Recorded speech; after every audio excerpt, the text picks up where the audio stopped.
Kashmir, paradise on earth. Right, snow-capped mountains and these crystal-clear lakes and this rich culture. But today's deep dive, well, it takes us beyond that picture-perfect postcard. Yes. The one that conflict has sadly been a constant. And now there's this whole other battle raging, a heroin epidemic that's gripping the region, especially the youth. We've got this Investor article titled Kashmir's Heroin Epidemic, a growing crisis with deep roots. It's really about peeling back the layers here. Yeah. The article doesn't sugarcoat it either. It straight up calls this crisis a death spiral. Whoa, death spiral. Yeah. That's heavy. I mean, we know that conflict often leads to these kinds of problems, but what's the specific connection here in Kashmir? Well, think about it. Constant conflict. It creates this pervasive sense of uncertainty and fear. Like there's actual trauma from violence and displacement, and then the economic impact.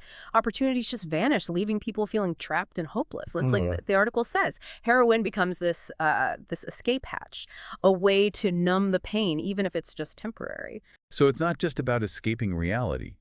It's also about the lack of a future, a viable future. Exactly. And what's really alarming is how this crisis is impacting young people. Yeah. The article highlights how the younger generation, they're turning to heroin at an alarming rate. It's robbing them. Robbing them of their potential, their futures. Man, that's just heartbreaking. It's like this cycle of despair feeding itself. Absolutely. And then you add in Kashmir's unique geographic situation, and it's almost like pouring gasoline on a fire. Okay, so explain that to me. How does geography play into all of this? Well, Kashmir is basically sandwiched between two major drug-producing regions, Afghanistan and Pakistan. Right. So heroin is readily available, and worse, it's cheap. This is like this perfect storm brewing: conflict, lack of opportunities, and then easy access to a highly addictive, destructive substance. And let's not forget about the role of traffickers who exploit this volatile environment. The article mentions that they actually use the conflict to their advantage, making smuggling easier and more lucrative. It's a brutal reality, and sadly one that's fueling this epidemic. It's mind-boggling to think about these criminal networks profiting from this misery while an entire generation is being robbed of its future. The article specifically points to Srinagar, Kashmir's largest city, as a major hotspot. Why is that? Srinagar has always attracted people from rural areas seeking better lives. But when those hopes are dashed due to the conflict and lack of opportunity, guess what becomes an easy escape? Heroin. Exactly. It's grim, but I get it. So you have this influx of people, many already vulnerable, and then you layer on the readily available and cheap heroin, and bam! You've got this crisis exploding in urban centers. Precisely. And what's even more concerning is the impact on marginalized communities. Yeah. The article talks about how youth in these communities already facing poverty and discrimination are particularly susceptible to falling into this trap. It's a recipe for disaster. So we've got this tangled web of conflict, despair, and easy access fueling this epidemic, especially among the youth.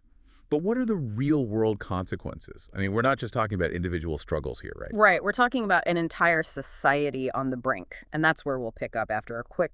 Okay, so we've laid out the factors fueling this heroin crisis in Kashmir: conflict, despair, and easy access. But I think it's important to understand the ripple effects, the human cost, beyond just the individual struggling with addiction. Absolutely. We're talking about an entire society grappling with the fallout. The article paints a pretty bleak picture of the health consequences. It's not just about overdoses. We're talking about long-term damage. Yeah. Give me some specifics. What are we looking at here? Think about the strain on an already fragile healthcare system. Right. The article talks about respiratory illnesses, liver damage, not to mention the looming threat of HIV and hepatitis C due to needle sharing. It's a public health nightmare. And let's not forget the mental and emotional toll. We've talked about the conflict and lack of opportunities, but addiction itself brings a whole other level of suffering. Right. The article highlights this alarming rise in mental health issues like anxiety, depression, and even suicidal thoughts among those struggling with addiction. Yeah. It's like this downward spiral. They're trying to escape the pain, but the addiction itself brings a whole new set of problems. Exactly. And then there's the impact on families, on the community as a whole. It's devastating. The article uses this powerful phrase, social unraveling, to describe the breakdown of families, the financial ruin, and the increase in crime as desperation takes hold. So it's not just individual suffering, it's like the whole fabric of society is being torn apart. Exactly. The article shares some anecdotal stories that are just gut-wrenching. Parents selling their belongings to buy drugs for their children, young people resorting to theft to fuel their addiction. It's heartbreaking. It's like this vicious cycle.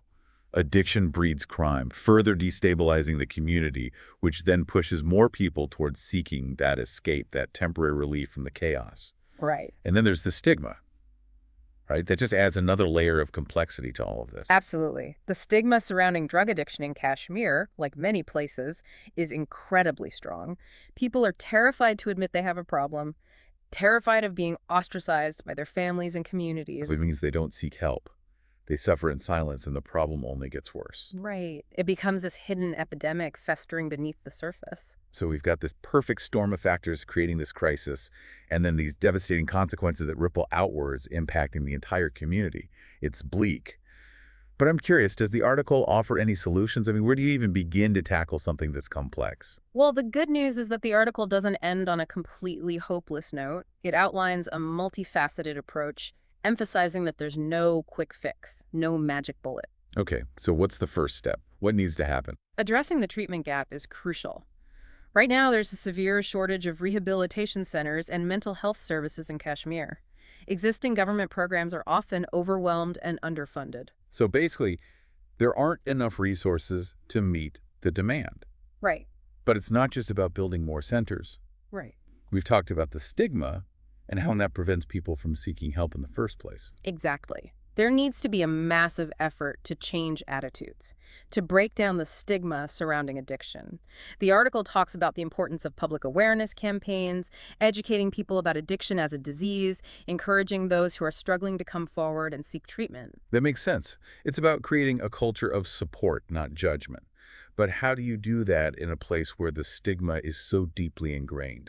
It's a huge challenge, but the article highlights some community-based initiatives that are showing promise. These programs focus on building trust, providing support networks, and creating safe spaces where people can share their struggles without fear of judgment. So it's about empowering communities to help themselves, to be part of the solution. Exactly. That's really interesting. But even with treatment and breaking down stigma, isn't there still the issue of the root causes, the poverty, the lack of opportunities? You're absolutely right. We can't just focus on treating the symptoms. We need to address the underlying conditions that make people vulnerable to addiction in the first place. And that means tackling poverty, investing in education, and creating opportunities for young people. The article specifically talks about empowering youth as a key solution. What does that look like in practice? Well, imagine programs that equip young people with the skills they need to thrive in today's economy.